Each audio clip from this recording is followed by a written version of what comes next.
Are you ready to go around the world? Sit back, relax, and buckle your seatbelt as we take off for an adventure.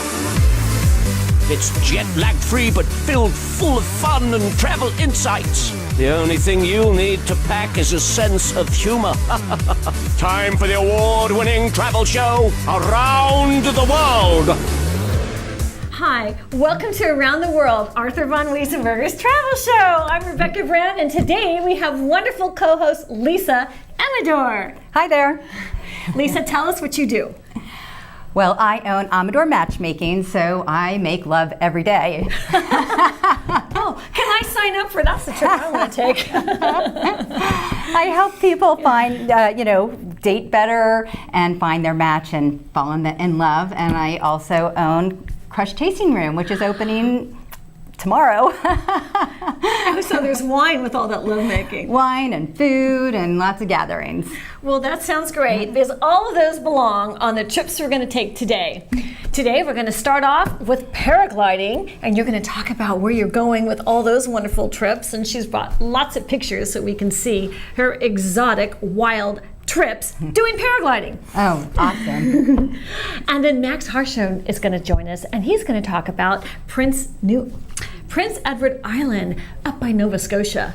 And he's got gonad.com travel, and he's incredible about all the trips he goes. So we're going to talk to him on the phone and have all the beautiful visuals. He sent us 150 pictures, so That's going to be quite the journey. And then we have Cindy Travis coming in, Country Music Hall of Fame. And her father, Merle Travis, was inducted this year. And so she's brought some stuff from the Country Music Hall of Fame from Nashville, Tennessee, and she's going to tell about her travels there, because boy, has she gone there a lot in her lineage of family times. And I've yet to get there. And then we have Mac Wheeler, and he's gone on a trip to Croatia. And this is very exotic for me because I've always heard it's a great place to go, but Mac is going to tell us all about it. So let's start with travel news. Travel news is brought to you by the internet website, atw.tv. atw.tv is the first place to go, even to visit the last place on earth. News. So Lisa, I hear, it's time to go in Paris. What you got? Okay, I thought this was quite interesting. A couple of weeks ago, there were public urinals installed in Paris, and they kind of look like garbage cans that you Wait a second. Is there any coverings? Are they private? What the heck? No. They literally look like a garbage can, and a man, because a woman I don't think it's going to work very well for, but they're designed for men. Do we have pictures of that? We should have have pictures of there that. There we go. They whip it out like that and stick it in the slot? What if there's a snake in there? Someone's going to come get it. Well, there is quite the controversy, as you can imagine, going on. I can't believe that. Yes, that is happening right now. Some guys could just well, the alternative shake their groove thing and, flash it. I would not want that. So alternative is they do it out in public anyway, by a tree, so this is supposed to be a little bit more discreet. I don't know how they think that's Are the these case. homeless people? Really, what is going on? Who are these people that do this in Paris? It's just the general public? It's the Paris government who put it in, and for the general public. So and in places where they're having some big problems with people peeing out in public. Well, that's an innovative solution. Okay, people watching, we gotta get some comments about that. That's kind of interesting. Okay, Lisa, that's fascinating. I can't really get over that. In fact, I'm kind of stumped because I'm going to go with the next travel story, and then you're going to go with the next one. Mm-hmm. So mine are just travel quotes. And I love this. So we have some pictures on this one. And one of the quotes is, "A journey of 1,000 miles begins with a cash advance." Oh, yeah. That's so funny. Okay, and then, this is really cute. Isn't that so cute? Okay, that is the travel is glamorous only in retrospect. Isn't that cute? Little kidlets there. I love that shot. All right, next picture. And then we're going to have... Okay, I love this one. "If you reject the food, ignore the customs, fear the religion, and avoid the people, you might better stay at home." mean, doesn't it all start with the food when we're traveling? Isn't that one of the big things for you? Oh my gosh. You're into food and wine. I love discovering food and wine when I travel. It's one of the things we focus on. I know, because you get to know so much about a culture through the food, don't you? Yeah, that's I do too. Oh, this is so funny. It's kilometers are shorter than miles. Well, okay, so save gas. Take your next trip in kilometers. Isn't that so funny? That's another way of looking at things. So this is so fun. Okay, now this is the one that gets to me. Because Lisa, this is like telling us why we should not travel together. Okay. Can't wait to hear it. You read it. You read it. Two great talkers will not travel far together. That would be us, because I guess, you can kind of annoy the person you're with if you're talking all the time. I mean, do you ever take trips and have just like, oh gosh, we got the run-on sentence next to me in the airplane or on the bus? Or I've had a few trips where I wondered why I was with the person I was with, and or the traveler next to you, like you're in your own little zone on the airplane. You're just trying to be good at your own little comfort zone. And this is why people, I think, travel with those iPads and the earplugs. It's like, okay, do not talk to me. I'm in my own zone. Because what if the one next to you is too much of a talker? I mean, I'm a talker. Oh, the Bose noise canceling devices. Oh, those are the best. Just put them on, tune them out. Okay, so you have another story. What's your story? I thought this was interesting. The Loch Ness Monster. Scotland has a plan for when they discover it. They are not going to kill it. That is their plan. They're not going to kill it? They're not going to kill it. So they have officially said that when they find the Loch Ness Monster, they will preserve its DNA and figure out and do some research, and they're going to leave them alone. That's it. I have been to the Loch Ness Museum, in Scotland, and they have this whole museum about the Loch Ness Monster, and I swear to gosh, some of those pictures look super real. Yeah. And so I became a believer, and I was with my children, and it was like, okay, we got to get the Santa Claus story. But, that is so funny that they came out with that, because of course you better not kill it. If you kill it, the whole world's going to hate you. You can't kill the monster. You got to feed it and make a petting zoo with the thing. It's got a tail like 40 feet long. So yes, so they will preserve the Loch Ness Monster and its DNA. Okay, good to know. I mean, I'm all for that. And I always want to clone it. Like can't we just have little lakes, Loch Ness lakes around the world? I mean, that's a next destination. Could you imagine? We could put one in Lake Kachuma. Oh, yeah. I'd build a lake to have one of those things. I mean, there's got to be a lot of rich people that have extra land that would build it if they had the spawn of the Loch Ness, and that's a movie. Okay. So anyways, this is great. We have the rest of the show coming up. Up next is our beautiful guest of Prince Edward Island, Max Hartshorne. The M&Ms are coming right up.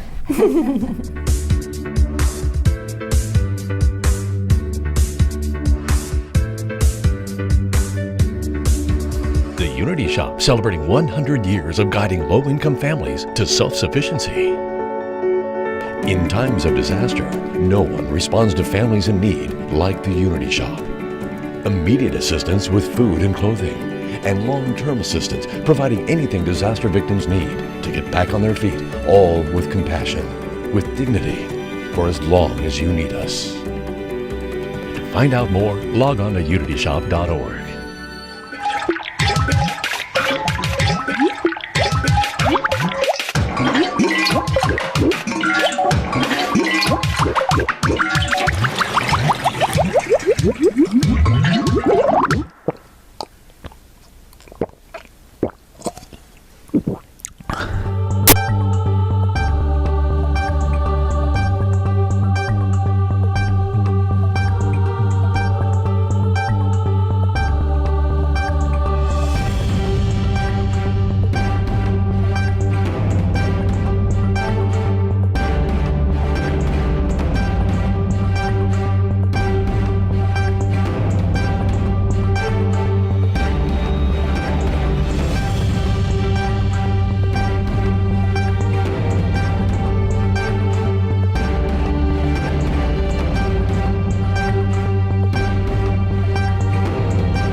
Hartshorne here. Hi, Max. It's Rebecca and it's Lisa. Welcome to the show. Hi, good to be with you. So happy you're here, and oh my goodness, it's been so exciting because we've been anticipating your arrival with your beautiful trip all around Prince Edward Island. Prince Edward Island is a real gem. It's a fantastic destination. I would certainly recommend it to anybody, almost any time of the year round. I wouldn't suggest that you go to Prince Edward Island in February. The snow is so high, it's quite the amazing thing. I mean, this guy was telling us about this doorway that he had when he opened the door, and he said it was like having a refrigerator. There was holes in the snow where he put the beers. That's how much snow happens in Prince Edward Island. But during the summer and the fall and the spring, it's absolutely gorgeous. I would really recommend this 142-mile wide island to anybody. We just saw a beautiful picture of pasture lands, and they were in rectangular geographic symmetry. It's so pretty. So it sounds like they have a lot of crops there, Max? Well, you know, Prince Edward Island, if you go to this grocery store and you look for the potatoes, a potato aisle, 25% of Canada's potatoes come from Prince Edward Island. So they're very, very proud of their potatoes. And the seafood is extraordinary. It's the place where all the lobsters have ended up over the years. So you get lobster, you get scallops, you get crabs, you get beautiful different fish, huge fish, halibut and stuff. And then one of the big things up there now is catch and release huge tuna. You can catch and release a tuna. How heavy are those? Like thousands and thousands of pounds. Like they're so big, they're 8 feet long. Some of these giant tuna are gigantic, and they figured out a way. Instead of harvesting the tuna, they let people catch them and let them go. I mean, is that possible with a rod and a reel to catch 1,000-pound tuna? For goodness sakes, really? Oh yeah, some of them are even bigger. Some of these huge fish be pulled in, and so they had a thing there where they were allowed to. Each fisherman is allowed to only get one fish a year, and so they make more money taking people out and releasing the fish than they do making money selling the fish. So it's become a real win-win for Prince Edward Island. You know what? That sounds just beautiful too. And you know, that's something that when you take your kids and you want them to save the earth, that would be a lovely thing for them to have the excitement of it. But you know, do we all need 1,000 pounds of tuna in our life? I don't think so. It's a lot of sushi. Yeah, right, a lot of sushi. Well, tell us some more, Max. Okay, well, basically, Prince Edward Island's capital, sort of the main place where you fly into, is Charlottetown. The lively little town, about 100,000 people, no, maybe about 50,000 people in Charlottetown. But it's a beautiful old place, and it's actually the place where Canada became a country. In the 1850s, or I think it was, or 70s, a group of all the provinces got together, and they created the Confederation, which is Canada today. So that's kind of exciting. They have a lot of historical reenactors there. They have people in costumes, so you can see people on Saturday morning walking down the street with hoop skirts on and men with top hats, recreating those years when they had that Confederation meeting. It was a big deal for Canada, big in Canada's history. You know what's shocking to me about that, Max? It's got a little island, and that's where they created the country, but the country's huge. So, you know, just a little square, few square mile island. And well, that's where they had the meeting. You know, that's where they had the meeting. They got together and got all the details together. But the photograph you're looking at now is Victoria Row, which is Charlottetown's wonderful pedestrian area. Cars are not allowed in there, so it's just pedestrians. Every week during the summer season, there's jazz and other live music playing right on Victoria Row. There's the Anne of Green Gables connection on Prince Edward Island, which you may have seen the new Netflix television show. It's called Anne with an E. And that is all based on Anne of Green Gables, which is all about Prince Edward Island. I read those books when I was a kid. Did you read those, Lisa? I didn't. Oh, what sweet books. What adventures she had on her beautiful island. That's amazing. I did not know that, Max. That's a big part of the history there, and that's a big part of tourism in Prince Edward Island, is to visit Prince Edward Island and see the sites that were made famous by L.M. Montgomery's books. And so you can go to her birthplace, L.M. Montgomery's birthplace. You can go to the farm, which has the shining lake, the shining lake they talk about, and that beautiful farm. You can go to the actual farm where the books were written and all the legend comes from. And then this recent TV show has become pretty much of a hit, so people are really getting back to Anne of Green Gables, I think, these days. Oh, that's going to do great for tourism there. What are the hotels like there? Well, they certainly have. They sell a lot of books. They sell a lot of dolls. They sell lots of things that have the Anne of Green Gables on them for sure. But the other parts of the island are just wonderful to explore. The island is shaped kind of like a long rectangle. So you have two ends. You have the west end, and then you have the east end. The west end is a little more people go there, but it's just beautiful lands. And there's another. You see that funny stop sign? That's from the Micmac language. There's a native, the First Nation of the Micmacs. They have a reservation, and you could go and visit with them. And we went there and learned how to make drums. We made these drums out of deer hide. That's the chariot ride that you was can that take like an activity in Green Gables. Max, was that a craft? You could like have a craft to do that? No way, I'm seeing the drums. We made drums. They gave us some hide, and we stretched the hide out, and we put it around this wooden thing, and then we just use hide to string, and there it is. So you can learn how to make drums like the Micmacs did back in the old days. Oh, that's really precious. And then could you take it home with you then? And so that becomes a souvenir. Oh, yeah, I still have it. I've been using it as a drum. It's a wonderful drum. It's very well made, I must say.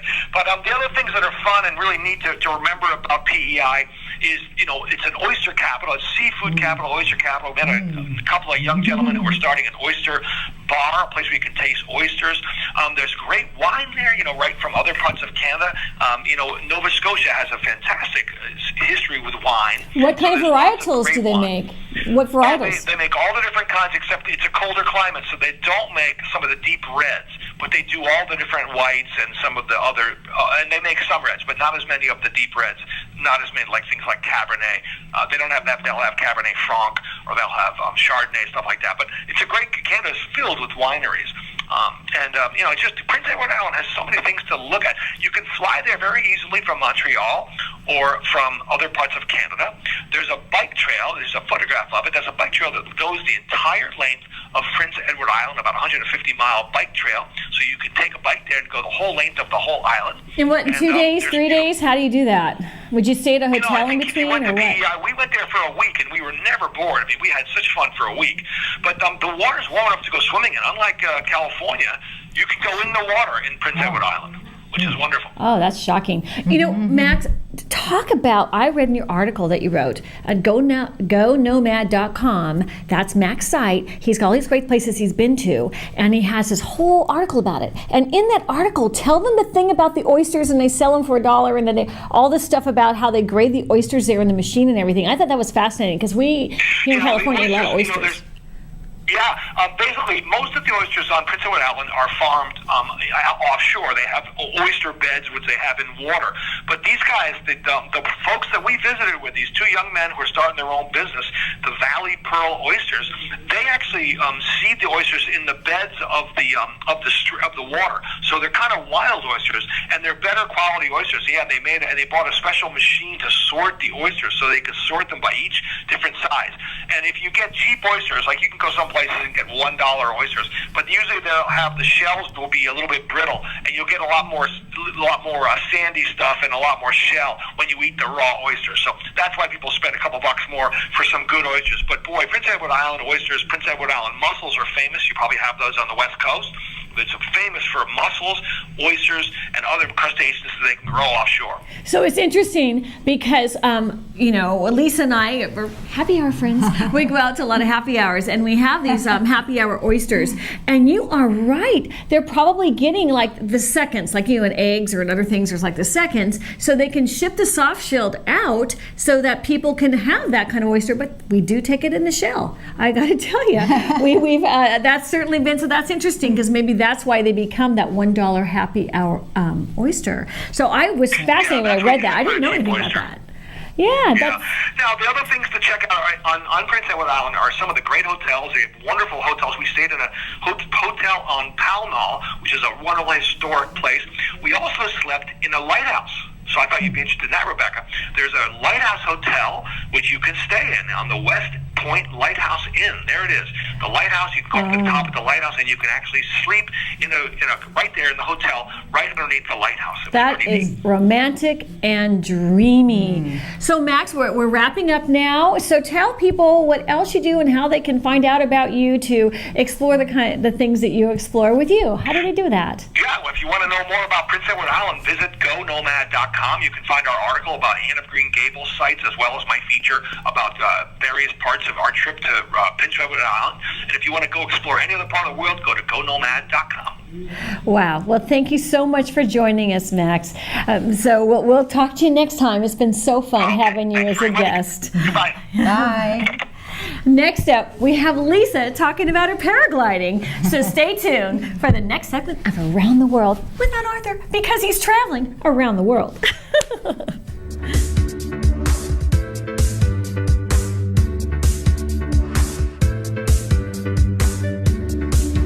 The Unity Shop, celebrating 100 years of guiding low-income families to self-sufficiency. In times of disaster, no one responds to families in need like the Unity Shop. Immediate assistance with food and clothing, and long-term assistance providing anything disaster victims need to get back on their feet, all with compassion, with dignity, for as long as you need us. To find out more, log on to unityshop.org.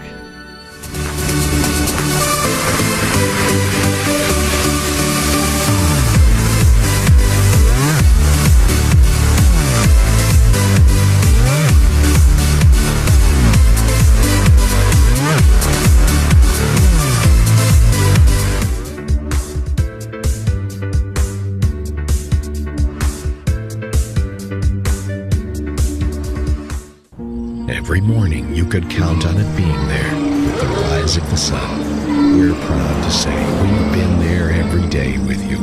The Santa Barbara News Press plans to continue sharing the news of the day with you all through the year and beyond. It's nice to know there are some things you can still count on. The Santa Barbara News Press, serving Santa Barbara since 1855.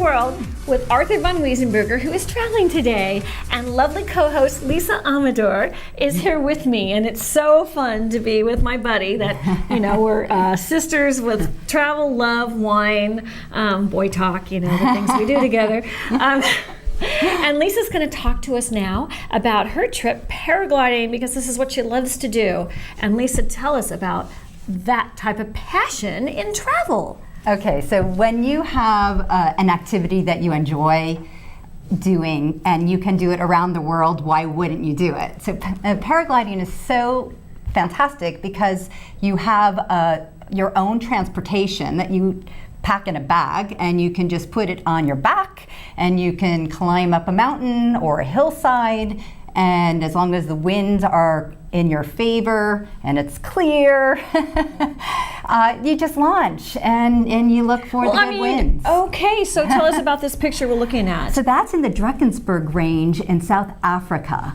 That was an amazing trip. It was probably also my most scary trip I've ever had. I had we had a close encounter with gorillas, which was really not,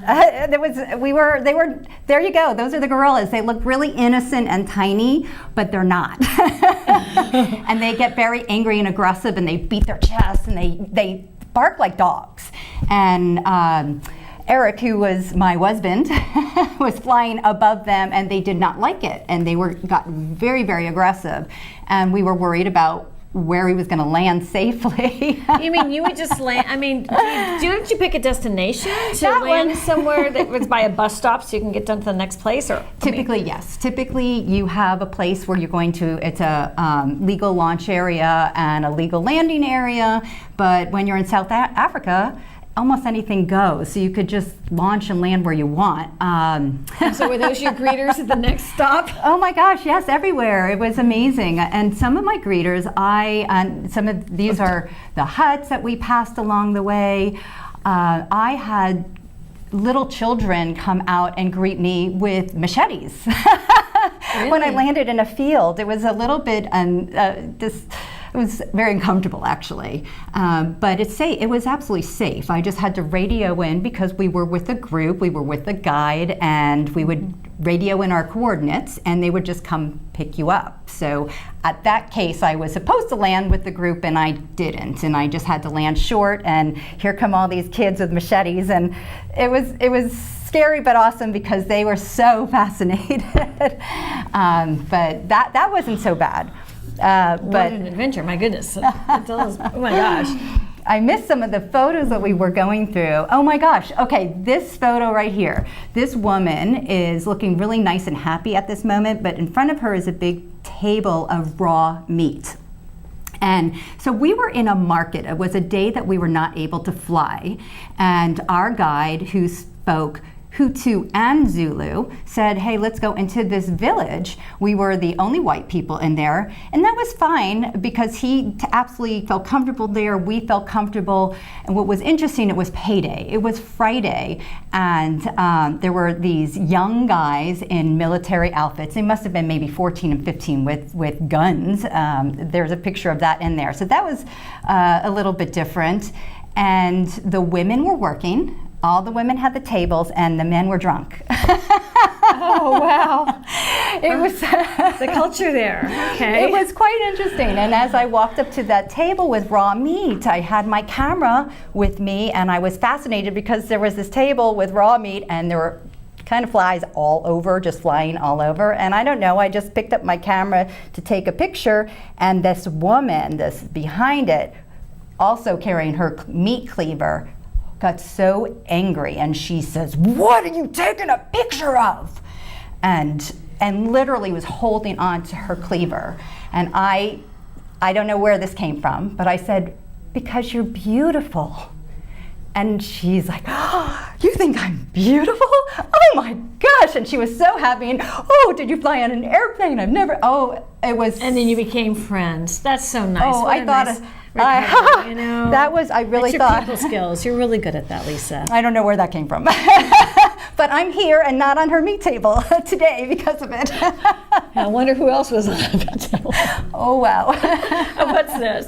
That's one of the beautiful, part of paragliding is you get to see and experience things from the air, and you can fly over beautiful, this is a waterfall that we flew over, and you just get to places you just would not access from driving. Maybe even you couldn't even get in with a motorcycle. Oh, and then this is right here in Santa Barbara. This is at Elings Park, the practice. And the gal in the front is my daughter. That's when she was 10 years old. And she is one of the youngest paragliding pilots, and that was her learning how to fly on Elings Park Paragliding Hill. and they still do a lot of paragliding right here in Santa Barbara. It's the best place to learn paragliding because the hill is gentle, the winds are consistent, so you can fly all the time. And the instructors are wonderful. Wow, that's exciting. Okay, what are these pictures? That Valley. Look at that. That's also You're in all the way South. up in the air like this, and the one on the right. Yeah, Really? That's South Africa.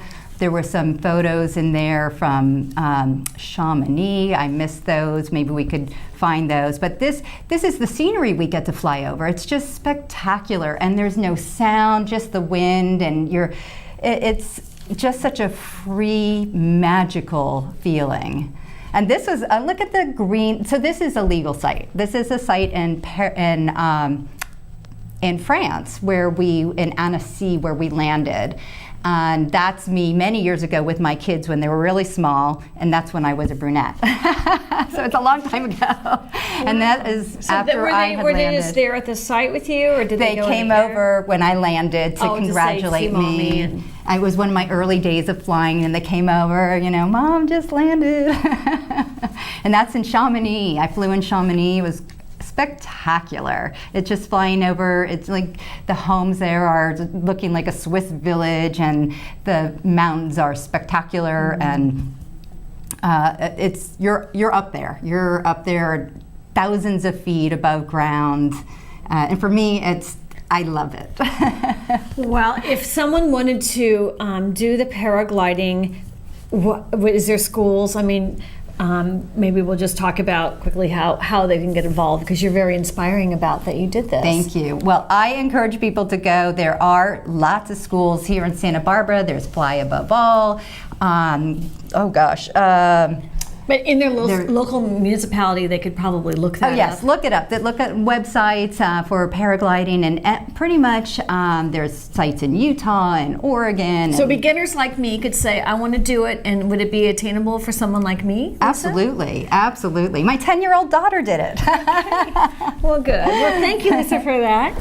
And next up, we have Mac Wheeler coming in. He's going to tell us about his trip to Croatia. So stick around. Yay!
With Around the World Travel Show without Arthur, who's traveling the globe.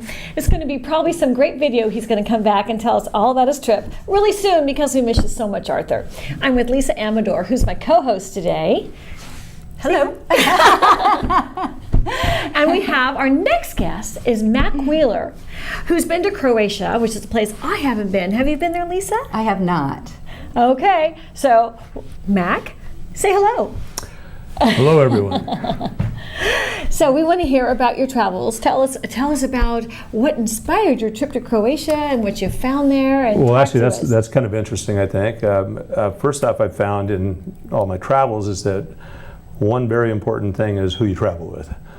we all have people that we love, but you don't necessarily want to travel with them. And then also, something we've always done and did there too is get to know the locals. Almost without fail, you find things that you would not have, that most tourists do not find out about. And the other is just explore. And the way that this trip happened, which a lot of them do with my travel buddy Angela, which we call each other buddy, but she just called me one day and said, "Hey buddy, I'm here with my parents and my sisters and their families in Europe. We're going through Europe and we're in Venice right now. Would you like to fly over and join us? Then you and I can drive the coast of Croatia." How spontaneous! And I kind of went, I was Croatia. I mean, I'd never thought about, I was still picturing. A picture? Yeah. What is that? That was actually, that one was in Dubrovnik, which is the capital of Croatia, down towards the bottom of Croatia. And this is the arena in Pula, which is just like the Colosseum in Rome. I didn't even know they had such a thing. And I thought there was only one of them, but evidently there's several of them throughout Europe. Do you know the dates? How far those go back? This is, my trip or those? No, those. No. The Colosseum. No, I do not know that. But, so it's really like the Colosseum in Rome. Yeah, it they have looks old. the underneath downstairs where they have, of course, the animals and the gladiators and then do the whole shows. It was the same thing. And again, I figured there was only one of those. Wow. So I flew over Venice, spent a couple days. We grabbed a rent-a-car and started heading down the coast, which I highly recommend. And this was actually on the island of Hvar, which was very cool. We took a ferry out there and spent a night in a bed and breakfast, which I would also recommend. You have locals right there at hand. This was also in Dubrovnik, which these type of walkways were throughout. There are no cars allowed within the whole city. It's a really? fortress How big is the city? You'll see it here. It's on a peninsula, and there was a fortress built around it, of course, for different reasons back in different times there. It's just, there were so many things along the way that were just fascinating that I had no idea. There was literally hundreds of islands right off the shore there that you could swim to some of them. Hundreds of islands? The whole way down. I might be exaggerating a little bit. There was definitely 100, and it was just, this is Plitvice, the national park, which is unbelievable. It just, I was floored. These pools are so clear because they're basically concrete bottoms from calcium carbonate settling from the glacial runoff water. And so the bottom of it was like a white bottom pool or something? It's like a pool. They're like concrete, but it's calcium carbonate. Is it cold, the water? Or it's water's freezing. It's glacier runoff, and you're not allowed in the water, but I did stick my toe in just out of curiosity. Because they drink the water probably, right? No, it's just it's a national park, and they don't want people swimming in the water. They want to keep it. Pristine. You never know what's going to happen when humans step in. But anyway. So. Wow! And so look at the color. Is it really that blue? It took like 5 hours to hike through this place, and you'll see there's waterfalls all around there. Now there was literally hundreds of waterfalls. Never seen anything like it before. And we walked through this whole thing. Again, it took probably about 5-6 hours. I had to take a boat across one of them, and here's one of the built walkways that go over some of these pools there. It was fascinating. I would recommend it. It turned out I'm usually a warm water and sandy beaches, tropical type of traveler, and so I was taken aback. This is probably one of my favorite trips. What month of the year did you go? It was July, I believe, of 2015 is when I went on this trip. So it was middle of summer. It was summertime, yeah. And so the warm. Temperature, like 80, 90, or 70? It was in the 90s, probably. It was pretty warm, but surprisingly, the water in the ocean, which I did not expect, was pretty cool. It was colder than here. Oh. I expected tropical water there for some reason, but it was not that way. And so it seems like there was a lot of forest. Where did you stay when you were there? Well, we stayed in bed and breakfast the whole way. And we stayed really? Is that like an Airbnb or just? Yeah, Airbnbs. And we did that the whole way down. We stayed in several different places. And this is Dubrovnik. This is from, went up the tram. And this is looking down at the city. And you can kind of see the fortress wall part of it there. And I believe there's another pic here. And there's a couple of the islands that are just right offshore there. And like I said, the whole coast, all the way down Croatia, it's just dotted with islands. My goodness. So would there be like day trips to the islands? Were there any buildings on these islands? Yeah, you can do that if you want. Yeah, and some of them are inhabited. Most are not. At least didn't look like they were inhabited. So I'm sure you can take a trip out to one of them. Were there ferries, or you would take a private boat, or? Yeah, and we did. Well, the one that we stayed on, Hvar, we did take a ferry out there, and that's an established city town type of on that island. But it was just, and it was fascinating. Again, like I said, you have ready. Is that you and Angela? And this is in Dubrovnik also, and there's another one of the islands in the background, and the city. And we're up on the fortress wall. You can walk all the way around the thing, which make sure you take some water with you because it's a little bit of a trek. And so tell me about the communication. Tell me about the language barrier. Were there barriers? No, everybody spoke English. Really? Yeah, there wasn't really much of a problem there. We did when we stayed at Plitvice on the advice of the Airbnb people. We actually went into Bosnia that night for dinner and drinks, which was a little sketchy. And no one spoke English, which surprised me. But somehow we met some locals and hung out with them, and having some beers probably helps that. And actually had a good dinner and fun with these people, even though we didn't speak language. We had the same languages. We were communicating and just had a good time. So it turned out to be an unexpected little sidetrack from our trip. So did you feel, how were they in accepting you as an American tourist and all that stuff? Yeah, they were fine.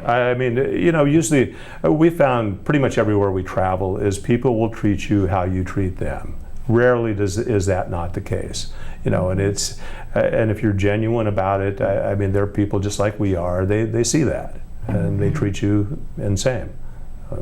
That's my experience in travel. So. Wow, and then the flight in and out for you, especially last minute, how'd that go? We actually, our flight was canceled in Dubrovnik, so we were so misfortunate that we got put up in a 5-star resort for an extra night before we flew out the next day, and the flights were no problem. When Angela called me, I had to go jump on a flight the next day to meet them in Venice, and I love her family. They treat me like family, and I spent a couple days in Venice before we headed down there. So I would highly recommend driving so you can stop wherever you want instead of like a bus or a train or something like that where it's regimented and there's you can just kind of wing it. Fabulous. I'm dying to know what kind of food and wine you were drinking. Very surprisingly, and you girls know that I don't drink wine really. I'm a Coors Light guy. Oh, well, or what beer you were drinking. You're welcome, Rocky Mountains on that. But actually down there, it was Azusko was my favorite beer because, of course, they didn't really have Coors Light. They actually did in a couple places, and I got used to it. So that's the beer that I drank. But surprisingly to me is we hear that they're kind of known for the food and the seafood, of course. To be honest, we weren't real impressed with that. We still had, the best meal was when I found a good old American burger at one point. That's interesting. But it was interesting food. But was it not as fresh as the seafood you would have in California, or? It's different. What I found was a lot of their food is what I would just say is kind of fishy. And it wasn't that it wasn't fresh or anything. It's that type of fish. So we were trying different things, and it was good, but it wasn't exactly what I expected as far as the food part goes. Especially since they're on the coast the whole time. That's interesting. Yeah, Okay. Yeah. Well, some countries are just probably better known for their food. Maybe we just were unlucky and didn't hit the good choices, I guess. But we tried quite a bit of different stuff, and it was fun. Well, thank you, Mac, so much for joining us, and we hope you come back again with some more pictures of trips and join us. Anytime. So we're going to take a break, and when we come back, we're going to have Cindy Travis from the Country Music Hall of Fame talking about the induction of her father, Merle Travis, the famous country star. That's so cool. I heard that not that long ago. Yes. So stay with us.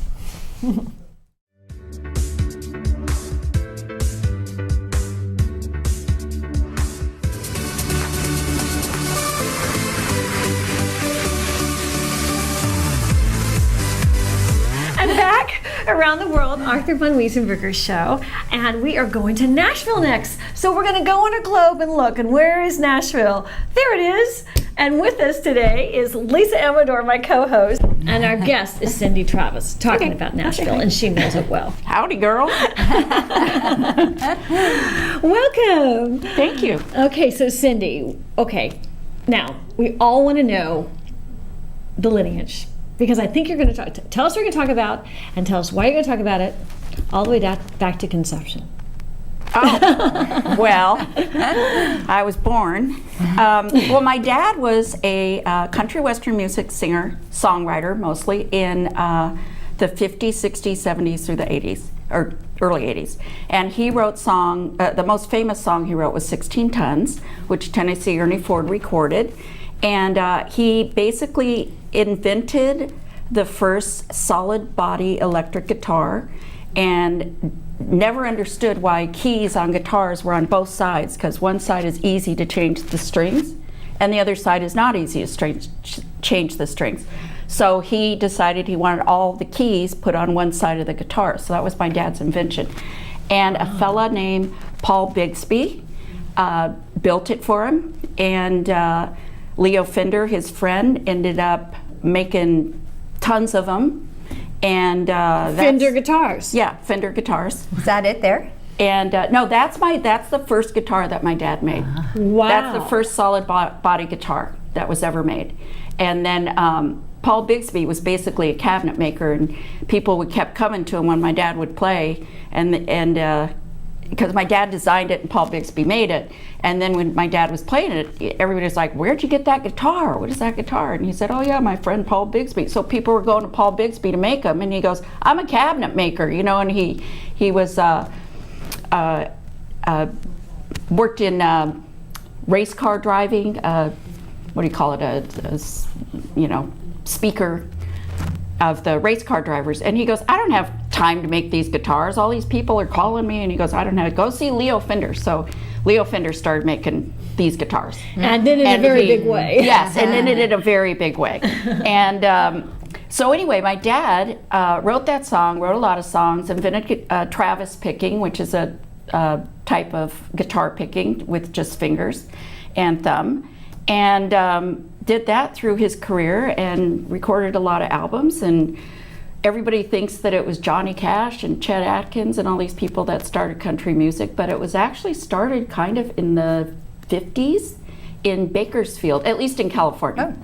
In Bakersfield, it's called that Bakersfield sound. We're going to be doing a book on my dad's life pretty soon, coming out next year, so that'll be pretty interesting. Wow. But the thing you're talking about is he would have been 100 years old in this year, 1918. He was born, 2018. He was born in 1918. So what they did in Nashville was they had a 100-year celebration for him, and they had a concert at There's a picture of a place called the Winery. That picture is in the Kentucky Music Hall of Fame in Renfro Valley, Kentucky. He's also in his guitar, that the first guitar that you saw that he made, that's in the Country Music Hall of Fame in Nashville. And also another guitar of his. And now this place is in the Nudie Honky Tonk in Nashville. Now the Nudie Honky Tonk, that nudie suit right there is in another picture that I have of him, and the guitar right next to it is his Gibson Super 400 guitar that he played for many years. And there's a picture of him holding it in that nudie suit, and that will be coming up here. And this is a nudie suit. Tell us about the nudie suit. Okay, so a nudie suit is in the 50s, 60s, 70s. There was a fellow named Nudie Cohen, and C-O-H-N, and he was the tailor to the stars. And he was also, worked in Nashville and worked out in Hollywood, California. And he made, can I stand up? Yes. He made these suits for cowboys Back to her. to perform in on stage. And they're with rhinestones. Let's see her. We want to see her. Let's get the camera on her. Embroidered. Okay, now we see you. Okay, here we keep go. going. Yes, there you go. Right there. Oh, And they're yeah. embroidered, and they're rhinestone. And this one's probably 70 years old. 60 Wow. years old. Yeah, and great lining. Look at that lining. Oh, There's the it's nudie gorgeous. emblem. Yeah, and they were all the rage in the day. And this is what everybody, guys, girls, everybody wore these nudie suits. And so Bill Miller is a guy that lives in Nashville, and he opened the Nudie Honky Tonk. And y'all gotta go there when you go to Nashville. It's on the main Broadway. It's it has the biggest bar, the longest bar in history. And every place in Nashville, just right next to each other, all the way down Broadway, is just bars and live music, It is just a party town.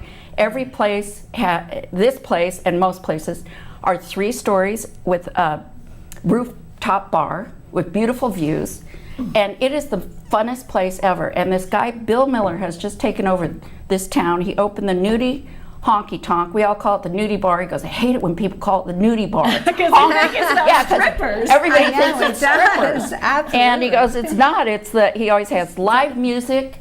Is that a picture? That is the other place of his, which is the Johnny Cash Museum, and that's his other museum. He started with the Johnny Cash Museum, then he opened the Nudie Honky Tonk, And now he's got another place called House of Cards, which is the best.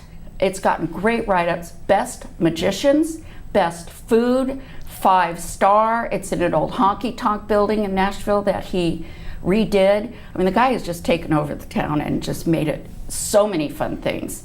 And there's also one other place there that's called Tootsie's Orchid Lounge. Oh, that's at the Grand Ole Opry. Oh. That's outside of the Grand Ole Opry. At the when we were there, we went to the Grand Ole Opry too. That you got to go there too. I mean, there's so much to do in Nashville. You got to spend easily a week, Really? if not longer. And the food is great. Tell us about the food. Oh well, a lot of barbecue. Ooh. Lots and lots With of barbecue. sauce or dry? Whatever you want. Okay. I'm a fried chicken is the best. They have the best fried chicken. Buttermilk soaked, drenched. Yes. And with the crispy crust. All the crispy lines outside the best places, lines outside all the time. You can barely get it. Yeah, the best Southern food, just, barbecue galore. When's the best time to go? I would say anytime. I mean, I would say I kind of like fall-ish because it can get hot. It gets pretty hot in the summer, but I like hot. And there's a beautiful river that runs right through it. I think it's I don't know the name of the main river, but I have a picture of one of the bridges that goes over it. But it's amazing because there's this city, big tall buildings, people partying, guitar playing, all this stuff going on, and then you get up on some of these rooftop bars, and there's this beautiful river. There's water, which you wouldn't think, because here it is in the middle of Tennessee, but it's gorgeous. It's just a gorgeous town. It's a fun town, and I highly recommend it to anybody who wants to go. Oh, there you go. That's There's the river. That's the bridge. That's a big river. That's a big bridge. that bridge is the, let's see, I wrote it down here, the Cumberland Bridge. And they have a lot of bridges, and there are a lot of pedestrian bridges, and you can walk around for days and days, and just find new things. Wow. New things to find. Well, yes. Cindy, we're so happy that you came and to tell us and about your dad's legacy. And I've known you for a long time, and I sure did not know all of that. That is so cool. He invented the special guitar and the way his picking technique was, and it's fascinating. Yeah. And we wish you such great luck with that book. Can't wait for that to come out. Thank you. Yeah, we're excited. So hope you come to see us again. So thank you for being here. Thank you. And next up, we're going to have our after party where everybody's coming back, and then Lisa's going to tell us about a new wine room that she's opening, and we get to taste some wine. Okay, see you in a minute. Don't go away.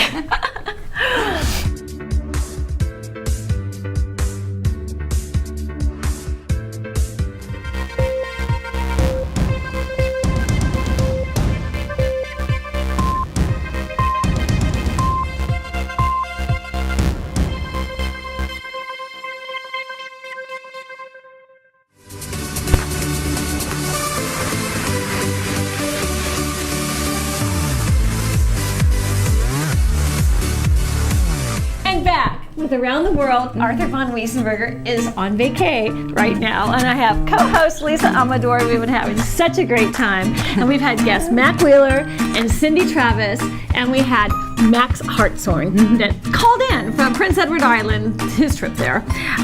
That's not where he is right now, but that's where he called in to talk about. And so here we have our after party, and I'm going to let Lisa take it away because she's in charge of it, because she's the one that brought the booze. And I want to thank you, Rebecca and Arthur, for having me on the show and as your co-host. It's been really fun, and having you all here as well.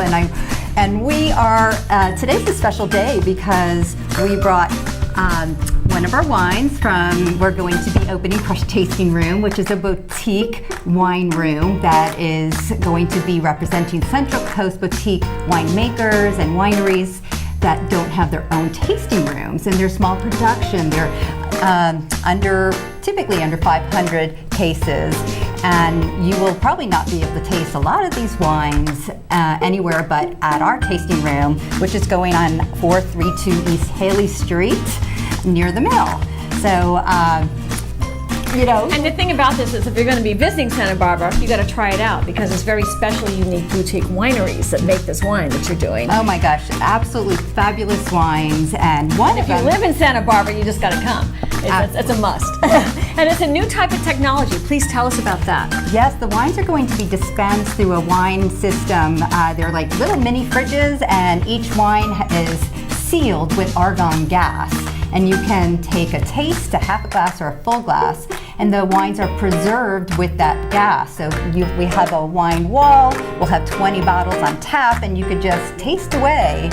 And the reason you like this is many times at wine tasting rooms, the pours are so busy, they're talking, and it's like you're kind of waiting, and maybe you didn't like one, you want to get to the next. You are totally in control of your own life, because I've been to some of these. There's only a few of these out there. So I love this concept because you're in control of your own destiny in the tasting room.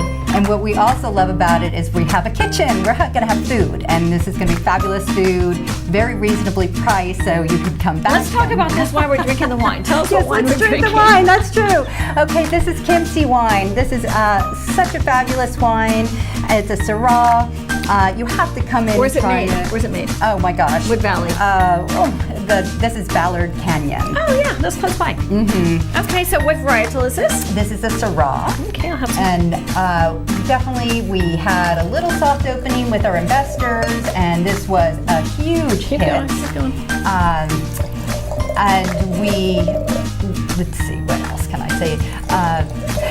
And not this one, because you're not this having guy. That's right. Oh, great! He's going to have a okay. sip. This is a big day in Mac's world. I've never seen him drink wine before. Mac just has.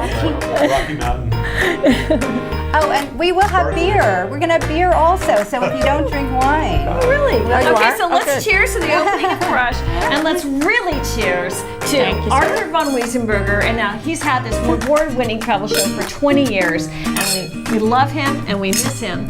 And we also want to say thank you to Mike Nicholson, who has been the engineer, and Ken Baxter, and we're at TVSB in Santa Barbara, California with these great studios. And here we are. Let's sip it and let's all talk about it. Okay, so there's the wine. So cheers, y'all. Cheers, y'all. Okay. See, I learned this from the movie Sideways. Oh, you're sniffing it. Oh, he's doing the sniff.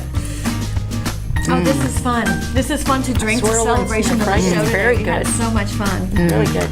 How was the wine in Nashville? Actually, that's good. Not a wine drinker, but There we go. He likes it. Hey, honestly- Mackie. Mackie likes it.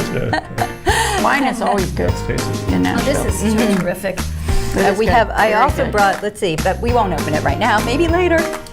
Here's another one, Lavender Oak. That's a fabulous one. We will be carrying in our tasting room. We have the winemaker for Brander Wine, Fabian Bravo. We're going to have his wines. Oh, great, because Yes. he's got his own entrepreneur thing. So we're going to wrap it up. We're going to say thank you so much for watching, and we'll see you next time at Around the World with Arthur von Wiesenberger, and he'll be back. Cheers! Cheers! Oh, what's wrong?